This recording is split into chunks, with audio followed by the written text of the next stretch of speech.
يا اخواني واخواتي، جيبكم معايا دابا السوق لهبطة السيب، تشوفوا معايا الاغنام وتشوفوا معايا شنو اللي كاين، نصوركم كامل والاسعار. يلا معايا، جيبوا واحد الدوره معايا. انا دابا كاين الابقار وكاين الصومالي وكاين الغنم العماني. يلا تجيبوا معايا دوره دابا تشوفوا الاسعار. راه كاين بعض للاسف كاين بعض الناس يجيو يشريو من السوق، تتبان ليه منفوخه بالماء، تيقول لك سمينه، صا ما تعرفوش مساكن ما بين اثنين وما بين سنين الحليب وهذاك. دابا انا موصلني شحال من واحد بغاني نشري ليهم، نشري ليهم، وصلني تقريبا شي 5 د الناس باش نشري ليهم. دابا قاص ندور باش نشوف الا كان شي حاجه مليحه غادي ناخذ ليهم. يلا تابعوني باش نشوفوا شنو غادي نصوركم ان شاء الله في السوق هنايا. نبدا لكم من هنا. دابا كاين هذا الابقار ما شاء الله تبارك الرحمن، شفتوهم هذو ديال العيد. هذا الكميه الثاني فيه توا الابقار ما شاء الله تبارك الرحمن، هما تيشريو الناس منه بحال دابا عائله ولا شي تيتشاركوا فيه وتيشريو واحد. شوفوا بحال هذا داير 48 ريال، 48 ريال. شفتوه 48 ريال السعر ديالو، يعني واحد 14 كيلو. شوفوا 14 كيلو 12 كيلو. وهو هذا، شوف هذا عنده القرون وهذا ما عندوش، هذا عنده الحفاضه اللور.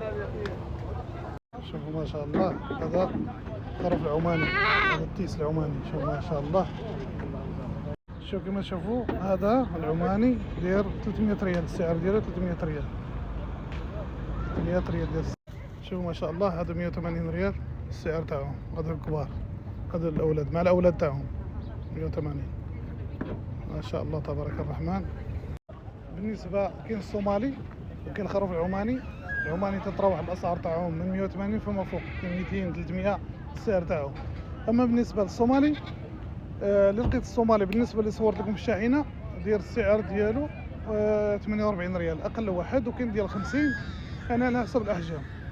بالنسبه للابقار من 350 فما فوق. اللي ما داخلش الاغنام اللي كاينين الخروف العماني والصومالي هما اللي كاينين، والابقار بس. هادشي اللي كاين اليوم في هبطة السيب. كما تشوفوا السيب راه ما شاء الله الهبطه راهي فيها ناس تبارك الله ما شاء الله. الناس اليوم فل المواقف، يعني ماشي ما كان فين توقف هنا. قاص نقلب ونشوف لان هما وصلني الناس باش نشوف لهم خرفان. فالمشكله فاش يوصلك شي حد يعني خصك تجتهد وخصك تجيب للناس شي حاجه تكون شي حاجه زوينه. وانا من الطبع ديالي تنعرف نقلب الخروف مزيان، بين سنين الحليب ولا ثني ولا رباعي ولا سداسي.